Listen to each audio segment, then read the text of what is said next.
Hello and welcome to the romance track here at Continual. I'm your host, Gail Z Martin, and tonight we are talking about paranormal and Fae romance. But before we dive into that good stuff, I'm going to let my wonderful panelists introduce themselves, starting with Jeannie. Hey everybody, I'm Jeanne Adams. I write paranormal romantic suspense, urban fantasy, and space adventure with no romance with my friend Nancy Northcott. Sam? I am Sam Burns, and I write pretty much every flavor of fantasy romance.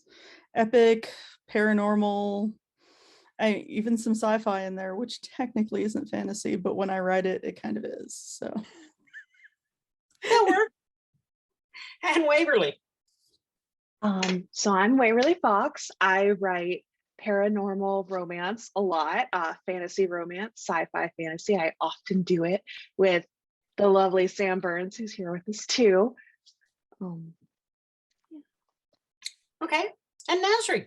I'm Nazri Noor. I am a recent convert to paranormal romance. Technically, I started with an alias where I wrote a huge failure of an MM romance, sci-fi, horror, zombie. I wanted to go with a rom-zom campaign that just did not take off. So I decided, hey, let's do urban fantasy instead. And then the gays kept coming. Like my stories, like, you know, the gay characters, the LGBTQIA characters kept emerging and wanting to fall in love and do other things. So I said, you know what, let's just throw the sex in. So here I am. And now I write MUF and I'm very happy to be here. it's just like in real life when you make a group of friends, like suddenly, wait, I did not realize when I met you all, but you are all also part of the queer community. How did that happen? There you go. Just what always happens in my life. Right. I'm Gail Z Martin and Morgan Brice. As Gail, I write epic and urban fantasy. As Morgan, I write urban fantasy, male paranormal romance. So let's start out with talking about, now, everybody said they write some of everything. Can you be a bit more specific, especially since we're talking about paranormal and Fae? Is it paranormal? Is it Fae? Is it both? So what can you tell us about that? Sam? Well, actually, the thing that Waverly and I are about to start working on is Fae, but it is not paranormal. It is going to be an epic fantasy. So we're looking at writing like 100,000 word epic fantasy with one of the main characters being a Fae. Cool. Waverly, can you tell us anything more about that? I can. So the book is called Pool of Dreams, and we're kind of drawing from the myth of like the Lady in the Lake, which we're fondly calling the Laddie of the Lake. And I think one of the most fun things about, you know, getting to write the Fae is that they're essentially tricksters. Like their rules are not human rules. So I think that, you know, a really critical part of any, you know, romance, be it fantasy, paranormal, anything that involves the Fae is like, you kind of got to bend the human rules a little bit. Like our morality is not theirs. So, you know, I can see how there's like a difference between Fae romance and just like, you know, paranormal romance, like vampires. Vampires were human once, most of the time. But yeah, Fae work on a whole nother level. I'm really excited to try out. Cool. Nazri? I'm in a similar boat where I've written a lot of different kinds of paranormal main characters, but this is my first time doing something where the human main character is in love with a Fae main character. To answer the question, I am doing paranormal romance in a sense, because it is going to be Fae in an existing urban fantasy setting. What I find exciting about it is exactly as Waverly says, they have different morals than we do. I mean, they have a different understanding of good and evil. And I want to, the interplay of softening the malevolence, if you will, of the love interest is going to be so much fun, because all I ever write is enemies to lovers. And this is, I mean, this was built for me. Like, I am dying to sink my teeth into this. So that's my next thing as well. Cool. For me, paranormal was kind of a no-brainer because everything I write on the Gale side of things is has magic and witches and ghosts and mediums and psychics and all the good paranormal stuff. So when I decided to start writing romance, it was like, well, I have to bring all my favorite things with me. And so that made paranormal a no-brainer. I haven't had a Fae main character, but the Fae have definitely been a major piece of a couple of stories. One is Gruff, which is my goat shifters in love story in Fawkes Hollow. It's based on the Three Billy Goats Gruff. And there is a Fae Island that plays a big role in that. And then Redcaps, which is a Deadly Curiosities short story. And the Redcaps are not nice fairies. And so they have a redcap infestation in Charleston, and someone needs to take care of this. And of course, it ends up being Cassidy and her friends. So I have played with Fae concepts, although I haven't had a Fae main character. Jeannie? Oh gosh, well, mine are a little, just slightly more towards the straight paranormal in the sense of my Haven Harbor Witches series. It's a town of witches. And so that's a contemporary paranormal romance, whole coven full of town full of covens and coven full of towns. And a lot of that, I like to call it paranormal romantic suspense because it's still romantic suspense. There's still bodies hitting the floor. There's still a mystery to solve. It just involves the witches, male and female. So the other series, my urban fantasy though, that's the Slip Traveler series, that has aliens and magic. So and the Fae are involved to a certain extent in that there's some dark stuff going on that involves the Fae in the second book, which is in process. But I haven't directly done a Fae main character, and Sam and Waverly and Nazri are making me want to though. So there's so much lore and legend and myth out there about the Fae. When you are constructing your Fae world, what research have you done? What have you drawn on? What has inspired you? Where did you start? Waverly? Yes, you. Oh goodness. Yes, me. Oh gosh. Well, there's obviously Celtic myth is a big part. I know that has influenced Sam's solo work a lot too. So we Yes, always and kind of does. start in, Ireland. not always, but with that, when I was a teenager, I read my first Fae book. I think it was Tithe by Holly Black. Is that right? Yeah. And it was really good. Like, it was just fascinating and different, and kind of, the whole culture is subversive, and you think that you're, being wooed by this like beautiful ethereal place and people, and in reality you're being, for lack of a better word, eaten alive. And so I thought that was a really interesting interplay between like what you want and what you get. And there's a psychological aspect to that I think is fun to explore in Fae, like beyond the mythology as well, just like modern psychology and like, your hopes and dreams for, wanting a better life, and what the reality of that actually looks like, which is often like rotten and full of, slavery. Okay. The Fae. Yeah. Nazri?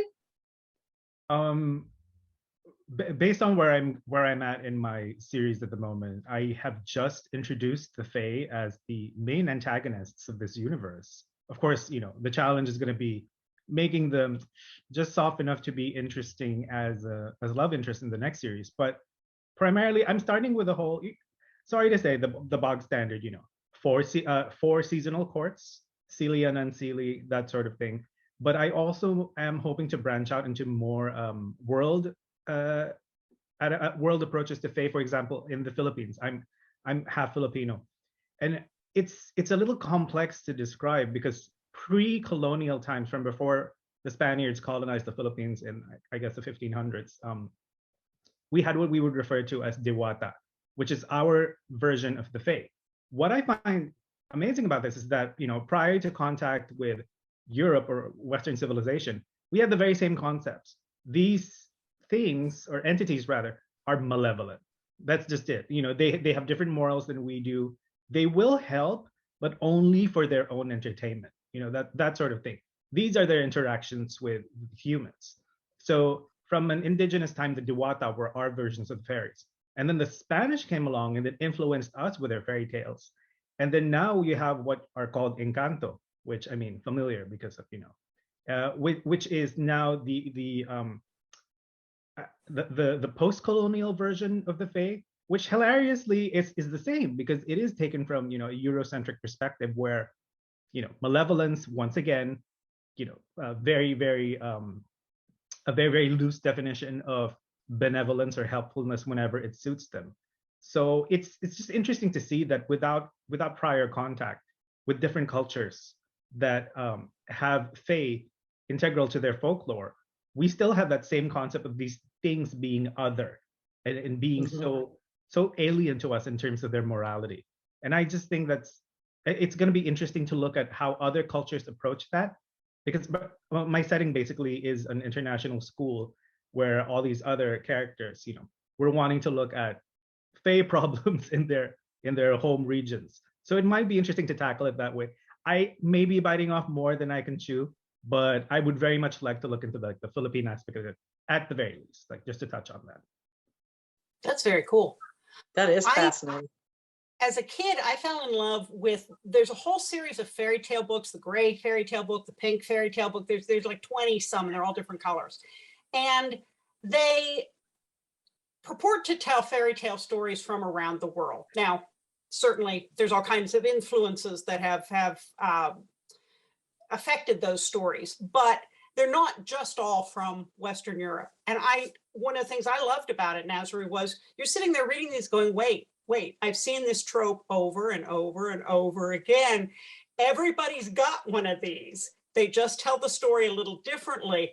What are we missing here? This is a little creepy. That's exactly it. It's the same as, sorry, this is so silly, but it's the same as almost every culture across the planet having its own version of flatbread.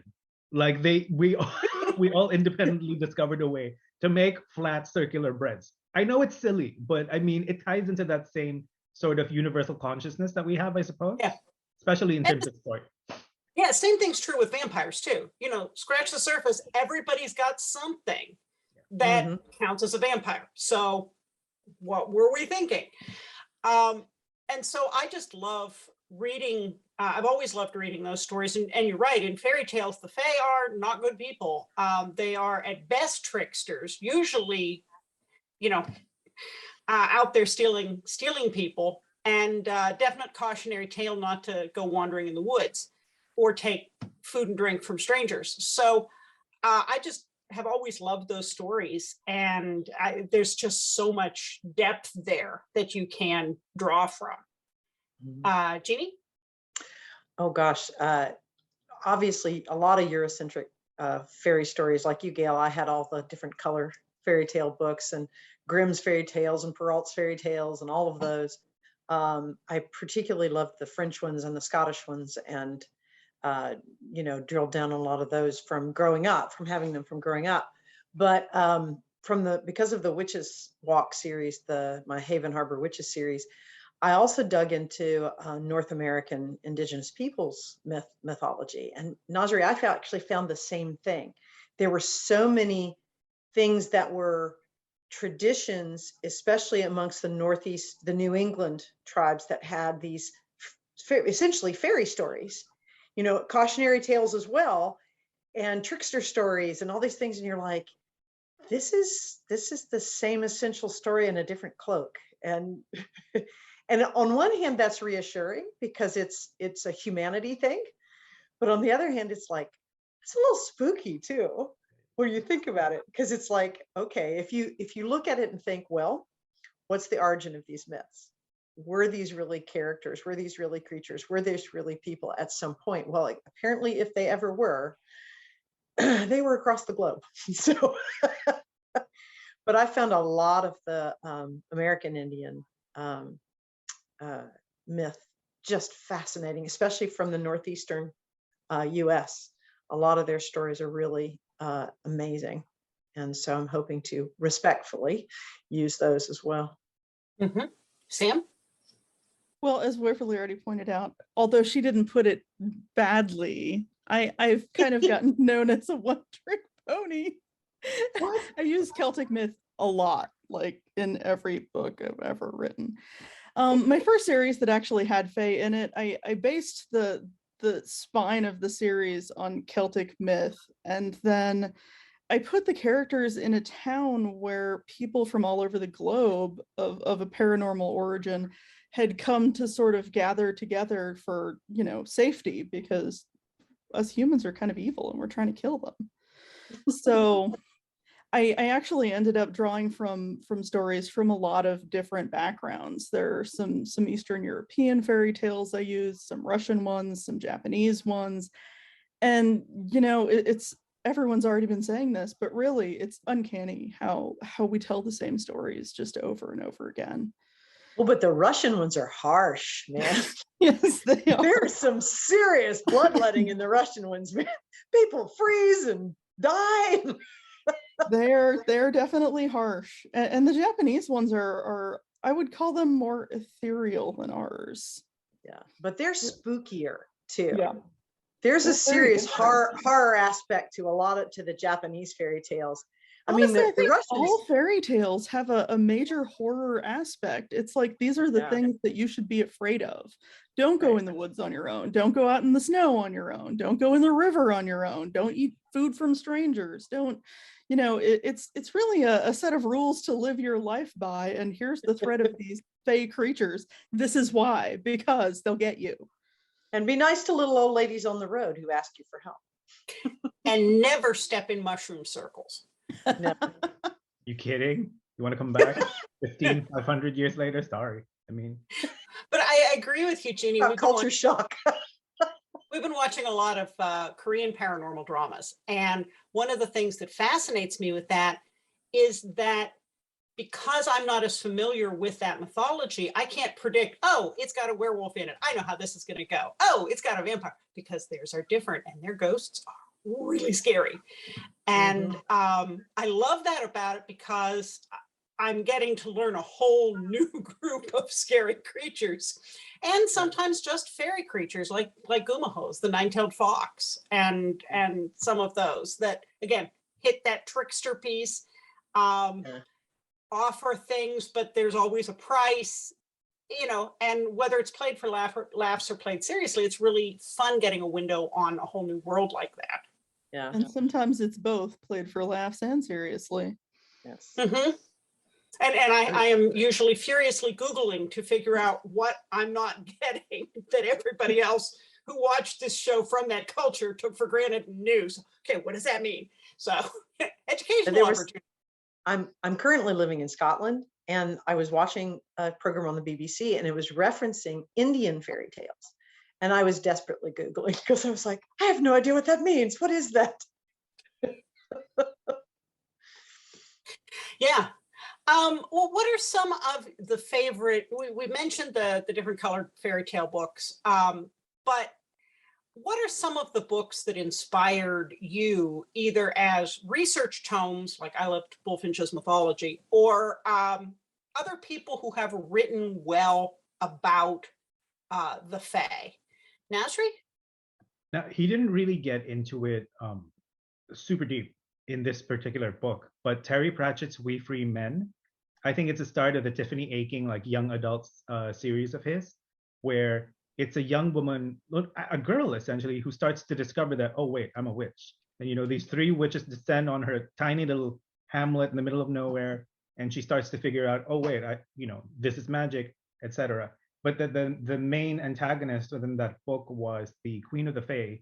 And I must have read it, I don't know, 15 or so years ago. And that was my first real exposure to the understanding that, wait a minute, like it took me forever, right? Like as a child, I'm just like, they're so nice.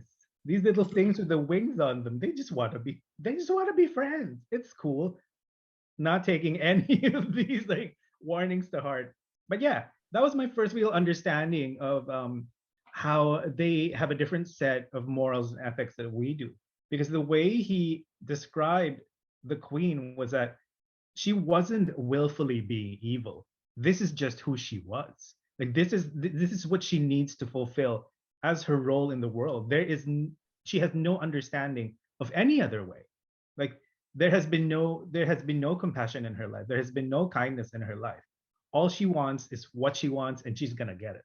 And in the case of the story, it's the protagonist's younger sister, which, you know, I mean, they love, you know, child napping, all that stuff. I mean, that's pretty much a given. But yeah, I think that was the most formative book for me that I can think of. I think one of my first exposures was reading all the Arthurian legend and lore with Morgan Le Fay and all of those, the Mary Stuart books. And then after I read those, I went looking for all of the other Arthurian books and went on this binge for Arthur. And of course, the Fae play a major role in that legend, all depending on who tells it and how they tell it. But generally the Fae aren't the good guys.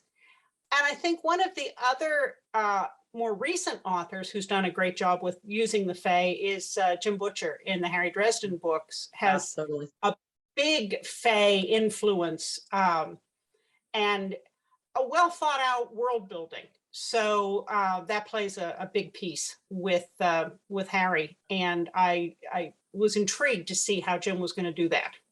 And a really good title that I would love to steal, but Summer Night. Sorry. Pardon? Summer Night. A really great title that I would love to steal, because he's like the knight of the summer court, apparently.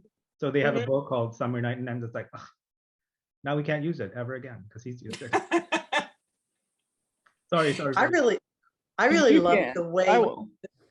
I really love the way he set up the scenario of the world where they have to respect human boundaries, and he's sort of, as the Summer Knight, has to help keep the boundaries, and that whole thing about being other and sort of being antagonistic doesn't go away, but he's written it as managed.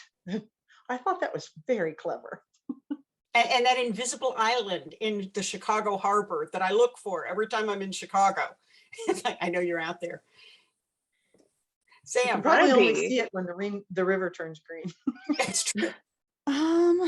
Well, for research purposes, I always would recommend the Mabinogion, which is an enormous collection of old Welsh and British stories. It has a really good feel for, you know, that era and that part of the world and what they thought. For a more modern take, I have actually been recommending, it's Kai Butler wrote a series. Sonnemar Investigations. I'm on the first one, Yes. and I'm with you right there. It is great. Yes, she's very, very good. And then, of course, always bonus, she's actually also a very nice person. So I always like recommending books from people I like. I haven't read that one. I'll have to pick it up. To take things out of kind of a research context, because I feel like most of I grew up with the fairy tales and all that good stuff, but I also was an only child and I read a whole lot by myself. So some kind of weird ones. I did mention Holly Black, and, you know, for YA Fae, she is the queen of YA Fae. She's great. Absolutely, all of her characters have this gray morality and are willing to like absolutely cut down anyone in their way, and that feels, it heightens the intensity of stories, I think. But another kind of weird one is the Artemis Fowl series. I read that one as a kid, and it has this whole like, you know, science boy genius, and also this culture of elves and fairies that are like working kind of below society, behind the scenes, and they want to accomplish all these things that he wants to, you know, catch them. And so, you know, as a kid, those were some pretty formative works in my appreciation for the industriousness and willingness to achieve of the Fae. Like Nazri said, they will go for what they want and they will get it, and absolutely nothing is going to get in their way. Another really great book is Silver in the Wood by Emily Tesh. It is kind of a queer romance, and it's ethereal and like very green and naturey, and so that's, I don't want to say it's an entirely different side of the Fae, but it is more of like a naturalistic, you know, you compare that with Artemis Fowl and you have like super industrialized Fae basically, and then this you have, you know, green and lush writing, and the prose is great. And so those are some big hitters that I've really enjoyed recently, or, you know, Or a long time ago. or a long time ago. I was all about Artemis Fowl. I suspect we've all read many Fae books over the years. Mhm. It's just always hard to pick one out because somebody's like, pick one, and you're like, Oh, I swear I've read a book once at least. You know, it's funny because I grew up in a town with had this library. I swear to goodness, they had not bought new books for literal decades.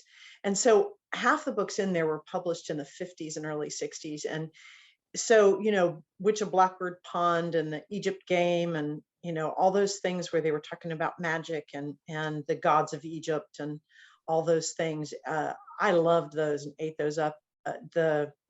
All of the Narnia books. I had read the original Snow Queen myth. And then when the Snow Queen shows up in Narnia, I'm like, he stole that. And, you know, the original story is you know, as fairy tales are, a whole lot more brutal. And then I had to laugh when it became the, you know, sort of the Snow Queen thing, and with Disney, I was like, oh yeah, there it is again. But yeah, I mean, Holly Black stories are so awesome. Mercedes Lackey did a whole industrialized Fae thing with the Serrated Edge series, and I love that. That was just great, and it was great fun too, the way she mixed it as an urban fantasy with the modern world, and you sort of felt like you could pull up on. We've all pulled up on somebody revving their engine at a stoplight. You kind of wanted to go, do they have pointed ears? Yeah, well, it's like that moment when you realize that even Tinkerbell in Peter Pan is not a nice character. You know, she is very Fae when you think about it. She's out for what she wants. She's possessive. She doesn't mind screwing people over. Just because she's cute and sparkly, she's really not a nice person. And you know, that gets played for laughs so much when people watch that play or those adaptations. But when you really stop and think about it, she's kind of true to form. Yeah. So now on the other side of this with romance, what got you into writing romance? And what are your favorite tropes? Jeannie? Well, I worked for a bookstore when I was in college. And as the newbie, they stuck me with the romance section because everybody hated it. And the reason everybody hated it was because people bought all the books. And so the shelves would all be like a mess all the time. So you had to be, if you were the newbie, you had to get stuck with the romance section, and you had to keep the shelves straight all the time, which was really difficult because people bought all these books. And I kept thinking, okay, why are people buying all these books? I had not read a romance. My dad was a librarian and my mother was an English teacher. And she liked drama, and thrillers. So here I am in the bookstore, and I don't know if y'all know this, you probably do, but if a book is going back to the publisher, they strip the covers. Well, before they get turned into paper mash, and you can read them in the back room before they're recycled. So on my lunch break and dinner break, I would read romance books because I thought, if I've got to be in charge of this section, I need to know something about it. Well, then I just fell in love with them, because who doesn't love a happily ever after? And I read everything from Harlequins to, you know, Nora Roberts to, you know, the doorstoppers to the historicals, to every sort of flavor. And when I actually decided to start trying to write myself, I couldn't manage to keep a romance or a body on the floor out of the story. So I ended up with romantic suspense, and then paranormal romantic suspense, and then urban fantasy. So I don't know, my favorite tropes, I sort of love the, you mentioned this a lot, Gail, the hurt comfort trope. I love friends to lovers. And I really, really love a Beauty and the Beast trope. That one gets me every time. Okay, Sam? Well, first of all, happy endings. That's the thing. My cousin, when I was 10 years old, gave me this enormous box of her old Harlequin romances, and I have always been a book addict. So she gave me this giant box of books. There was no way I was not going to just go through and read every single one of them. And I'd never read a romance novel before, but there I was 10 years old reading all these romance novels. It was an interesting summer. I learned a lot of things. Educational one, I'm sure. For. But ever since then, romance has just been one of the staples in my mind. And it's the only genre where there is always a happy ending. If I went and wrote fantasy and I wrote a happy ending in every single book, the readers would be like, this has gotten old. Why are you doing this? Do something different. So I will be writing fantasy forever because I don't want to write a sad ending. Life has enough of those. I don't need to add any more. Mhm. And how about Fae? Tropes. I am so bad at tropes. I mean, everybody loves Beauty and the Beast. Who could not? I've always loved the ugly duckling scenario because, I mean, Mhm. who among major readers has not at some point in their life felt like the world doesn't understand me, and if only they did, clearly this would be my situation and everyone would love me. So I think that's my big thing. I like to write that misunderstood character. Okay, Waverly. So I got into romance. I mean, I read kind of romantic fiction and young adult stuff when I was a teenager, but I got into capital R romance, the adult stuff with the sex. Yeah, that wasn't awkward. When I was in college, I had a really, really terrible case of mono, and I could not focus on anything at all. And I was really sad because reading was an outlet for me. I was pushing myself to read these like enormous literary tomes. And then my mother took me to Barnes and Nobles and stood me in front of the romance section, which at the time was weirdly small compared to like when I go in there now. I feel like it's gotten a lot bigger. She planted me in front of the romance section and said, this is what you need to read. You need to go start reading, romance. And so I fell in love with the way that, romance is all about taking you on an emotional journey. It's like character driven. And yes, I love when there's actual plot happening, to support that. But you can't not be invested in the characters. Like, for good or bad, you want things to happen for them. You want what they want. It's just very kind of visceral in a way a lot of other genres aren't.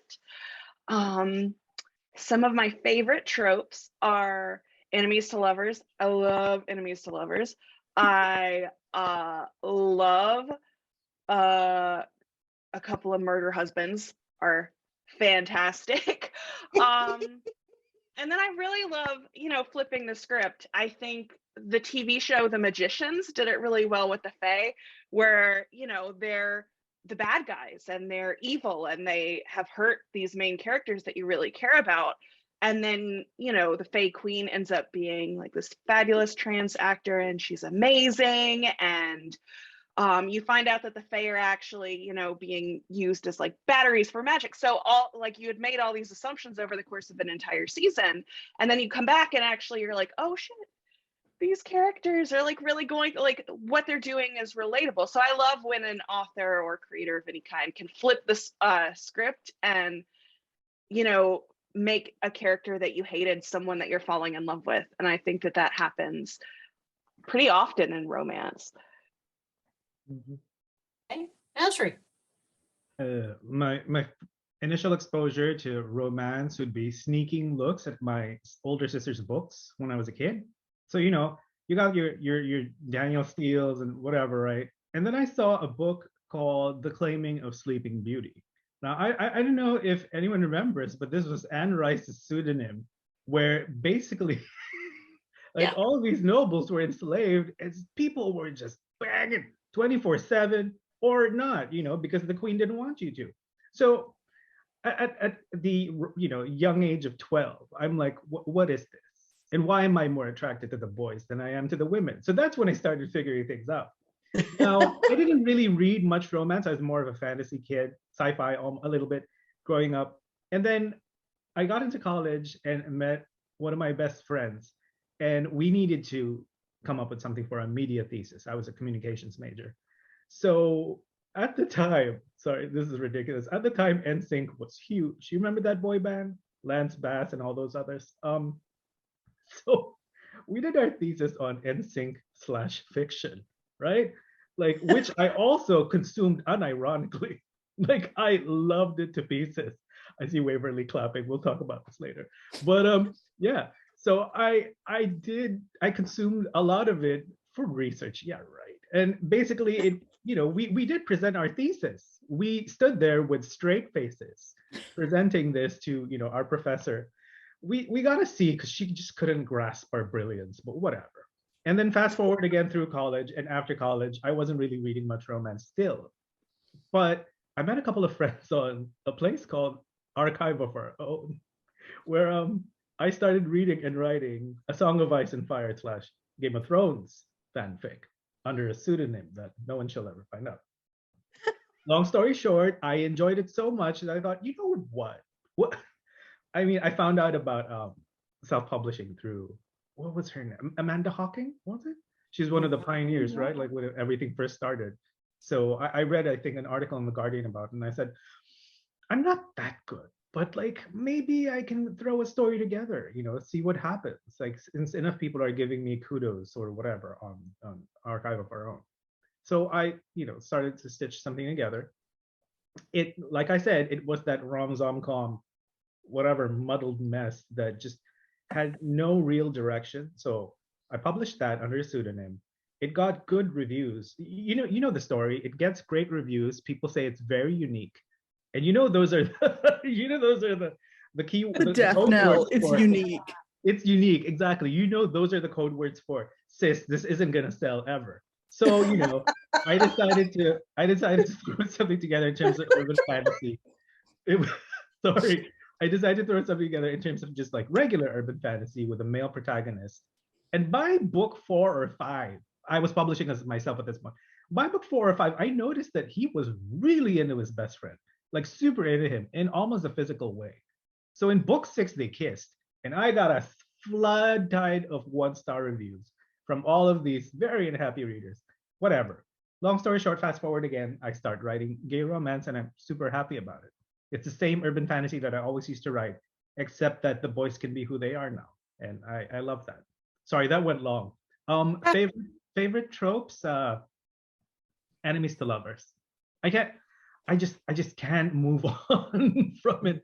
I love sniping and bickering, and then that eventual like giving in when is he gonna punch me in the face or is he gonna punch me somewhere else? That sort of trash. And then even when they're making out, you still got to have that banter. Yes, exactly. They're still like hissing and spitting at each other. You never know. And I mean, to tie into that as well, I mean, it doesn't have to be enemies to lovers, but if there's forced proximity, I'm in. Like, and I mean, to narrow it further down, if they have to share a bed, I'm done. You have, like, I'm there. You have me, yeah. You have me. I do have a very important question to ask you, Nazri. Does Lance Bass have an enemy? Are they secretly in love forever? Back in the 90s. Well, here's the thing. This is horrible. He might have a rival from Backstreet Boys, and then they would have to fight over the same one. But most of the stories can we make them Fae? This oh my sounds gosh, like I hear a book being built right in front of our eyes. Oh, that's Fae definitely boy band, yes or Fae. enemies to lovers. I'm into it. I mean, with the resurgence of Korean boy bands, there is something there. There is something Absolutely. waiting in the wings here. We can all brainstorm after this. I hear a collaboration coming. Well, Sam, about the whole thing about epic fantasy not having happy endings, actually, I've written 4 series of epic fantasy, and my guarantee to my readers is that they always have the good guys win. Now, they may be battered and broken and bloody and paid a terrible cost, but the good guys win. So in that sense, it is a happy ending in that it's not like everybody's dead, like the other Martin. No relation.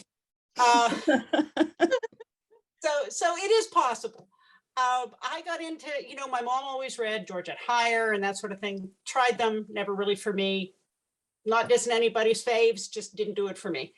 And then I fell in love with the TV show Supernatural. And then I binged 11 seasons in 4 months before the start of season 12. And then I couldn't go on through hiatus without a fix. So I started reading all the Supernatural fan fiction on AO3. So then I started reading the / Supernatural fan fiction on AO3. At which all point the shipping you could ever want in your entire life. Only certain ships, but which shall go nameless. But yes, definitely deep into that, and popped up and said, this is so much fun. What about the non-fandom stuff that's out there and published? So I started reading all of that and went, okay, this is entirely too much fun. I got to be part of this. And Morgan Brice was born. So you can blame Supernatural / fic on AO3 for Morgan Brice. And I'm loving every minute of it. But so that's kind of where I came from with that. But yes, Heart Comfort, and I love Forced Proximity. I love Second Chance at Love. And some of those tropes, all of that stuff is friends to lovers. That's all good stuff. Well, folks, we have blown through our time, so let's go around one more time and let everybody know where they can find you on social media. And if you've got a book that just came out or is coming out or will be coming out shortly, tell us about it. And let's start with Sam. Easiest place to find me online is burnswrites.com. Also, you can email me, sam@burnswrites.com. I think my most recent book is still the 4th book in the Fantastic Fluke series, which the 5th one will be coming out this August, and that will be the end. The series will be over.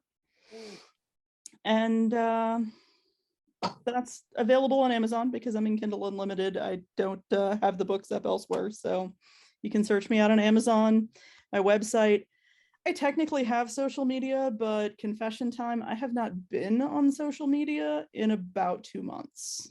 So I'm very hard to find there. That was exactly the issue. I was like, I'm spending 6 hours a day on Facebook. That is not healthy. Let's stop that. Okay. Waverly. So I can be found at foxwrites.com. Waverly at foxwrites.com is my email address. And I'm on all the social medias. I lurk a lot though. I'm still spending 6 hours a day on Facebook. No regrets. I'm just kidding. I'm not. Yeah, you're kidding. I mean, it happens sometimes. Anywho, my next book coming out is The Haunting of Dark Water at the end of April. It's a ghost mystery, so there are no fae, but there's a definite paranormal element.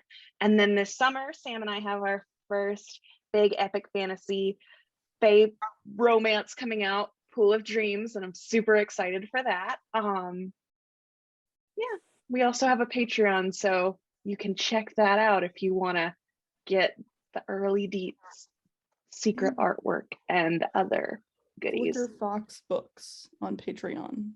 Cool. Nazri. So I'm Nazri Noor, basically everywhere, nazrinoor.com, Instagram, what have you. Though I rarely do anything other than Facebook, but I'm there.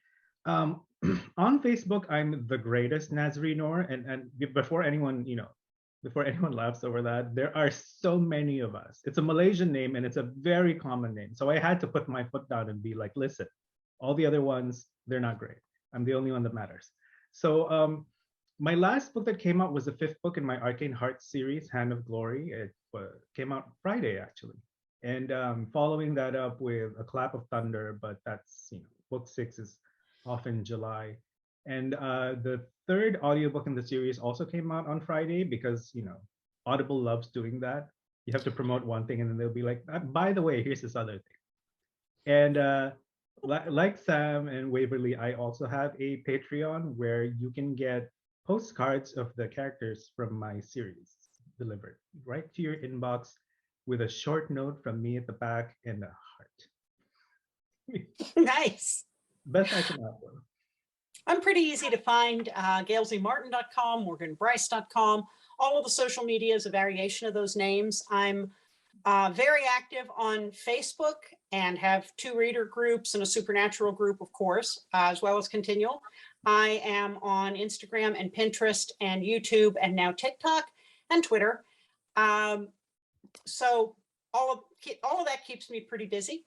The most recent release was The Devil You Know. That is the 6th in the Witchbane series, which is paranormal male urban fantasy romance. And the next one coming up is No Surrender in the Badlands series. So always something coming up. Jeannie. Devil You Know is so good.